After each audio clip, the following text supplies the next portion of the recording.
O que que eu sei? O que que eu sei? Eu sei que eu sempre quis ser muito bem sucedido. Isso é uma coisa que eu sei, sabe? Eu sempre quis ser winner, sabe? Ser vencedor, ser aquela pessoa que conquista. Eu sempre encarei a vida como um jogo e eu sempre quis vencer os jogos que eu joguei. E muito cedo eu entendi que eu venceria com um overload, com uma alta carga de trabalho dentro de um único objetivo, e aí eu conseguiria vencer esse jogo. Isso deu muito certo, muitas vezes. Mas sempre que eu terminava esse processo, eu perdia o jogo. E isso era esquisito, era escroto, sabe? Era bizarro pensar nisso, porque era como se tudo que eu fizesse fosse apagado para trás. E eu não entendia o conceito de que o caminho era bacana, assim, sabe? Eu não conseguia entender esse conceito. Eu até escutava esse conceito, né? As pessoas me falavam esse conceito, mas eu não conseguia viver esse conceito. Então, assim, eu tinha uma meta a alcançar. Eu tinha que trabalhar feito um idiota para conseguir aquela meta, para bater aquele propósito. Naquele período eu sentia muita dor e eu sentia uma alegria momentânea muito curta. Sabe quando você vai fazer um fogo e aquele fogo não pega, sabe? Não é aquele fogo robusto que fica ali um tempão.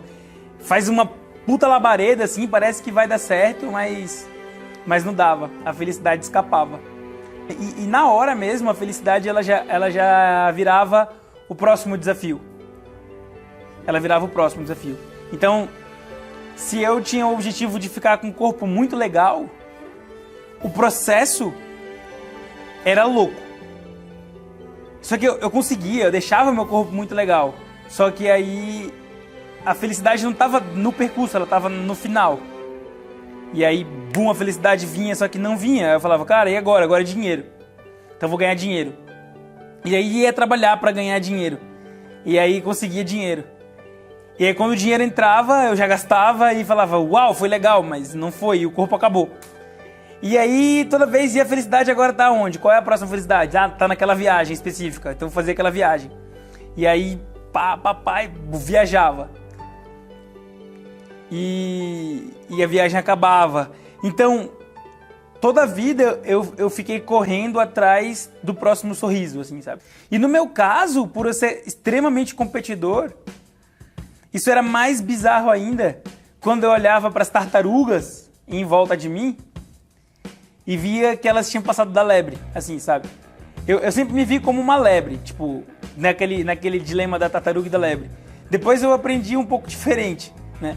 Mas naquele momento eu me via como uma lebre, tipo, corria pra caramba e um monte de amigo tartaruga atrás. E todas as vezes meus amigos tartaruga eles me passavam, porque eles eram consistentes. E o ponto da virada mesmo, quando eu percebi essa merda que eu tava fazendo comigo, foi quando eu entendi o porquê eu fazia isso. Na minha construção de consciência mesmo, de indivíduo, era mega importante que eu fosse destaque. Eu ser destaque, que bizarro que é isso, eu ganharia o carinho das pessoas que eram importantes pra mim. E naquele momento específico que aquela criança se construiu, foi o meu pai, assim. Eu via meu pai como um cara muito inteligente, como um cara... Eu não sei se toda criança sente isso, mas meu pai era meu herói. E eu queria estar próximo do meu herói. E aquela criança entendeu e trouxe aquilo pro inconsciente dela, que para eu conseguir a atenção do meu herói, eu preciso ser parecido com ele, de alguma forma. Só que não parecido de verdade, mas parecido de mentira, parecido dentro daquela construção que eu criei daquele herói. Então, na minha cabeça, totalmente inconsciente, eu não tinha domínio sobre aquilo, eu simplesmente agia para o agradar. Só que, de novo, com os meus filtros, né, com a minha percepção. Então eu precisava ser inteligente. Se eu era ou se eu não era inteligente, isso era irrelevante. Porque eu só precisava acreditar que eu era inteligente. Então, se por um acaso eu não fosse mais inteligente que você, sabe? Eu tinha que te diminuir, de alguma forma. Só que isso não era o Felipe racional de 20 e poucos anos pensando. Isso era o Felipe com 20 e poucos anos, mas a cabeça daquela criança implantada aqui dentro só reagindo, só reagindo. Então, muitas vezes eu era escroto com alguém, sem entender que eu era escroto com alguém, só para aquela pessoa cair, eu enxergar nela a escassez, sendo que aquela pessoa era abundante, sendo que eu podia aprender com aquela pessoa. Era muito importante para mim derrubar aquela pessoa, inconscientemente falando, porque daí quando eu derrubava ela, eu me tornava maior que ela. Aquele indivíduo de 20 e poucos anos não tinha consciência de que na cabeça dele operava inconscientemente uma criancinha que reagia a muitas coisas, né? Muitas e muitas coisas.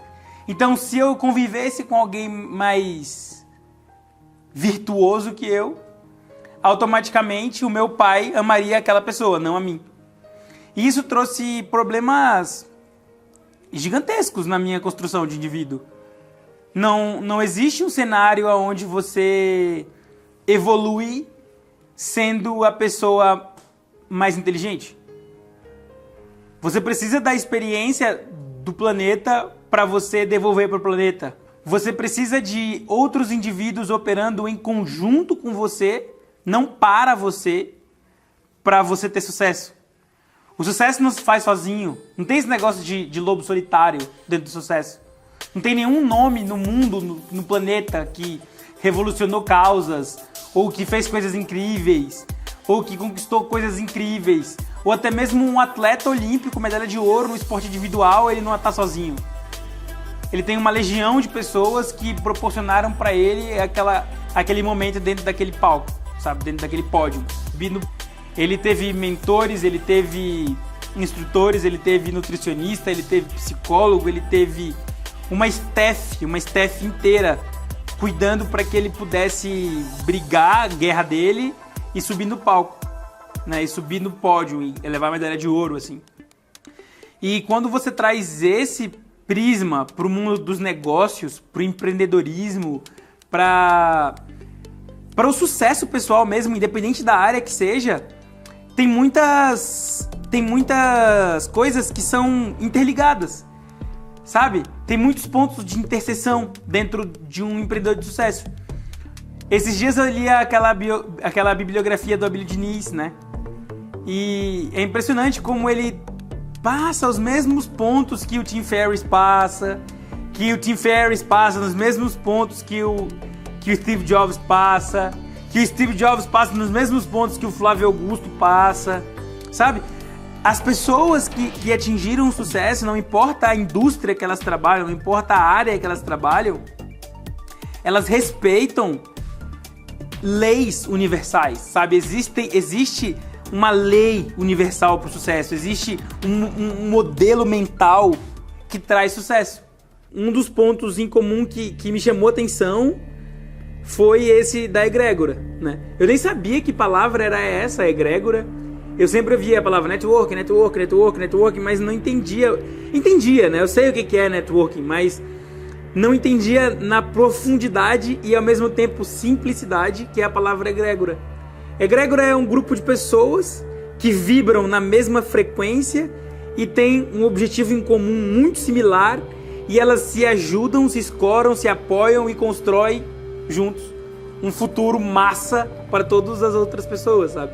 Para todos os membros daquela organização, para os membros daquela egrégora, para aquelas pessoas que formam aquele networking, né? Mas quando eu entendi esse conceito de egrégora, ficou muito claro que eu só vou quando os membros da minha egrégora voam. Eu não compito com eles. Eu não sou mais aquela criança que operava no meu script interno, que precisava ser mais foda que todo mundo pra eu ganhar amor do meu pai. Não, eu tô muito bem com meu pai. Eu sei que ele não vai deixar de me amar, ou vai me amar mais, ou vai me amar menos se eu reagir dessa forma, né? Então eu reagia daquela forma que eu falei. Então eu consegui liberdade, né? Quando eu fiz o curso de inteligência emocional lá em Las Vegas, 2016, 2017, na Choice Center Leadership University, o meu contrato, o final, sabe? Quem eu me formei, da parte mais apagada que eu era internamente, era uma pessoa amigável, amável, livre e apaixonada pela vida, pelas coisas, sabe? Isso tudo tava apagado na minha essência, né? As amizades, elas estavam apagadas porque elas eram... Primeiro que eu passei por um processo de falha muito incrível, né? Eu me quebrei muito, eu ruí mesmo, né? Em um dado momento da minha vida, eu queria mesmo o fim, né? Porque eu me vi muito distante dos meus sonhos e eu tava no bottom, tipo, tava no fundo do poço e eu não me via lá, no início de conversa, né? Não era um cenário que eu me imaginava ali no fundo do poço e eu não queria ficar ali. Então, por isso que eu queria que acabar. Então, as amizades eram algo tóxicas para aquela pessoa. Por isso que eu me isolei muito, né? Porque todos os meus amigos me venceram quando eu estava no fundo do poço. E aquilo, naquele momento, eu ainda não tinha consciência sobre esse meu ser interno. Então, como que eu ia surgir para os meus amigos?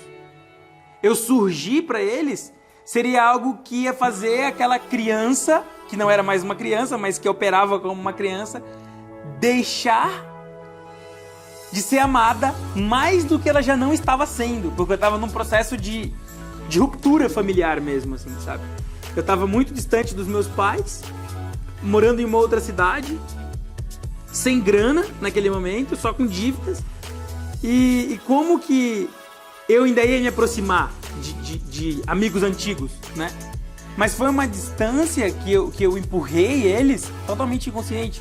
Eu não tinha consciência disso. Eu só consegui ter esse tipo de consciência, só consegui perceber isso tudo olhando internamente mesmo. Como eu opero, por que eu opero, por que eu reajo, olhando as minhas reações, sabe?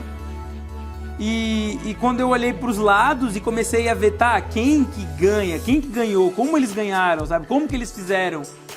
Foi quando eu comecei a perceber o quão idiota eu tava sendo jogando aquele jogo que eu jogava. Primeiro, aquele jogo de extremidade, né? E segundo, aquele jogo de que eu vou vencer e para eu vencer você vai ter que perder, porque não cabe nós dois. Ou eu ganho, ou tu perde. Não tem meio termo, né? Eu não podia perder de ninguém. Se eu fosse perder pra alguém, eu tinha que derrubar aquela pessoa, sabe? Era nesse nível sujo, dark mesmo, que eu jogava, né? Eu me orgulho zero disso, sabe? Eu me orgulho zero. Isso não tem nada a ver com quem eu sou hoje. Isso não tem nada a ver com o que eu busco hoje, assim. No meu delírio de morte tem o que eu deixei de fazer, sabe? O que eu deixei de fazer. E cara, é muito comum, sabe? Você vê histórias de pessoas que passaram por isso, sabe? E por que eu vou deixar de fazer alguma coisa? Por que eu vou viver no automático uma vida que é minha e é curta? É curta, pequenininha assim, sabe? Esses dias eu tava pensando sobre o efeito borboleta. Quando sei lá, eu faço uma coisa, que essa coisa tem um efeito em uma outra pessoa, que essa outra pessoa tem... Esse negócio tem efeito em outra, que tem efeito em outra. Então, uma simples pedrinha que você joga no lago, ela pode fazer aquele ripple effect, assim, e transformar o mundo. Metaforicamente, é óbvio, né? Não vamos mudar o mundo jogando uma pedrinha no lago. Mas coisa simples que a gente pode fazer quando tá com os filtros e com os ânimos e com as vontades voltadas para esse lado de mudar o mundo, a gente consegue, cara, sabe? Fazer alguma coisa massa, uma coisa legal, para deixar o mundo um lugar melhor do que a gente encontrou, sabe? E, poxa, eu olhando essas pessoas de sucesso e brigando por esse meu sucesso pessoal, eu encontrei muita coisa foda, saca? Eu encontrei muita gente foda, eu encontrei muitos cursos fodas, eu encontrei muito conhecimento massa e não tem como negar isso, sabe? Não tem como viver, tipo, olhando pro meu umbigo e brigando lá de ser egoístão e brigando lá com o meu ego e, sabe? Era tão bizarra essa briga com o ego que eu não queria nem enxergar as minhas falhas. Era muito mais prazeroso ignorar as minhas falhas, porque eu enxergar as minhas falhas e olhar pros meus defeitos era eu me mostrar vulnerável para as outras pessoas. Inclusive, literariamente, se você vai lá e lê o Robert Greene, nos 48 Leis de Poder, cara, isso é burrice você fazer, sabe? Mas não é, velho. Não é burrice. As pessoas se conectam com as pessoas. As pessoas ajudam pessoas. As pessoas não constroem nada sozinho, sabe? Não tem essa de você mudar o mundo sozinho. Cara, o meu eu de hoje foi se transformando, né? Ao longo dos tempos. Eu lembro que assim que eu saí lá do Choice Center em Las Vegas, eu tracei um novo eu, assim, sabe? Muitas coisas fizeram sentido e eu passei a operar num ritmo diferente, de uma forma diferente, muito mais conectado com as pessoas, muito mais próximo delas, assim. E isso me trouxe coisas muito positivas, muito boas, muito gostosas. Mas esse ano eu tive a oportunidade de viajar para Charlotte, na Carolina do Norte, junto com a Suzana. E um novo eu nasceu, assim, sabe? Eu saí do poker, eu era jogador profissional de poker. Nesses quase 5 anos que eu joguei poker direto, de 2013 a 2018, muita coisa boa aconteceu. Muita coisa boa. Existem alguns sites que você pode olhar aí na internet. Tem o Poker Fives, por exemplo. Em 5 anos de jogo, não que eu lucrei, mas que entrou, né, que eu movimentei, foram mais de 2,5 milhões de reais. Foram 700 mil dólares, sabe? Mais de 700 mil dólares. E tudo nasceu com um simples sonho, num dado momento da minha vida.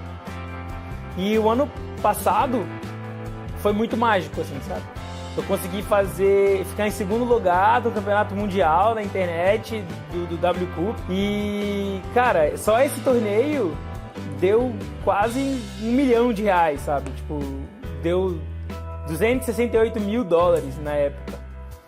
E, cara, isso foi muito gostoso, muito bacana, sabe? Mas não tava mais conectado com a minha essência, sabe? Com o que eu tava fazendo pra minha vida, com o que eu queria pro meu futuro. Não é...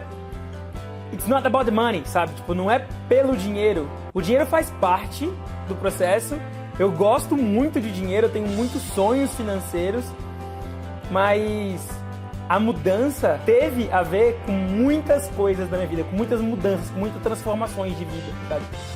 E quando eu me apossei desse pensamento vencedor, sabe? Desse pensamento winner mesmo, eu já não tinha mais medo, sabe? Eu já não tinha mais medo de me reinventar, de mudar. Porque o que faz a pessoa ser destaque mesmo, ser vencedor, não é o que ela faz, sabe? Não é o que ela está executando, não é a tarefa de execução. É o mindset, sabe? É a transformação mesmo cerebral, é a mudança, é a forma de encarar como um vencedor o que faz. A gente estuda muito dinheiro, né? A gente tem algumas coisas sobre dinheiro aqui e a gente estava estudando os homens mais ricos do Brasil, né? Segundo a lista Forbes. E existem 42 bilionários no Brasil hoje. E um dos bilionários, cara, ele é bilionário vendendo suco de laranja, né? Então tem várias áreas, tem de tudo.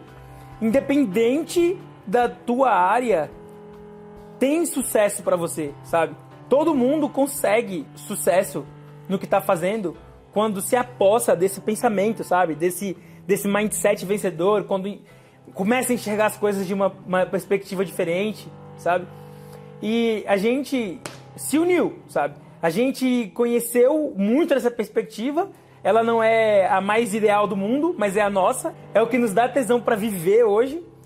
E, cara, a gente se ajuda o tempo todo. E a gente tá indo aí pra Porto Velho pra passar muita dessa informação de uma maneira super interativa, sabe? Super interativa mesmo. A gente se basou em muitos autores. Se você já entrou no site e já viu como esse curso está sendo montado, você vai ver vários autores que a gente está se embasando para construir esse workshop, sabe? Mas a nossa missão mesmo lá é poder causar transformação na tua vida mesmo, sabe? É você poder olhar para o que você faz, não é transformar o que você faz, sabe? Eu não quero fazer você vender nada. Eu não vou te chamar para nenhum marketing multinível, eu não vou te chamar para trabalhar com nada. Eu só vou te mostrar como muita gente foda pensa aí no mundo e você vai escolher viver essa vida ou não. E o mais legal de tudo isso é que a gente oferece até 100% de garantia, sabe? Se você compra esse workshop, vai lá no dia e não gosta, sabe? Nas 3 primeiras horas do curso, até o break do almoço, cara, você pode pedir o teu dinheiro de volta que a gente devolve. Eu não quero o teu dinheiro, sabe? A gente não tá indo aí pra Porto Velho pra recolher o teu dinheiro. O dinheiro faz parte do processo. A gente tá gastando um monte de grana pra ir até aí, sabe? Mas se você não curtir o evento, se não for pra você, se você falar, cara, esses moleques estão falando besteira, pede teu dinheiro de volta que a gente te devolve, sabe? 100% do valor na hora, sabe? Na hora mesmo. Então, toma essa decisão, sabe? Sem risco, sabe? O risco é nosso de verdade. Vai lá e vê, né? A gente só pode te dar a garantia desse workshop ser bacana porque a gente acredita no que a gente está fazendo. A gente está saindo de Curitiba, indo para Porto Velho, depois Las Vegas, depois Flórida, depois volta para Vegas e depois Austrália. Então, no meio da nossa agenda, a gente achou Porto Velho. É a cidade que eu nasci, é a cidade que o Ney nasceu, é a cidade que o Cássio nasceu, sabe? 3 membros do Core têm uma ligação fortíssima com Porto Velho. A Suzana também tem, ela gosta de tacacá, sabe? Mas, cara, de verdade, a gente gosta da cidade, a gente quer transformar, é o nosso legado, é a nossa missão. O que a gente fala tem muito valor pra gente, ajudou a gente a ter mais sucesso nas coisas que a gente faz, sabe? E muitas pessoas, cara, eu já falei isso no vídeo antes, muitas pessoas se apoderam desse pensamento vencedor e vencem, sabe? No que elas fazem. Se apodera você também, sabe? Tipo, pensa, olha, conheça também o que é falado nesses cursos que a gente viaja aí pelo mundo. E, cara, vai ser muito, muito, muito bacana. Entra lá no site de novo, olha ele com mais carinho e toma uma decisão, beleza? Daqui a pouquinho a gente tá chegando aí em Porto Velho e eu, de verdade, quero te ver lá nesse workshop, beleza? Valeu, falou, até depois.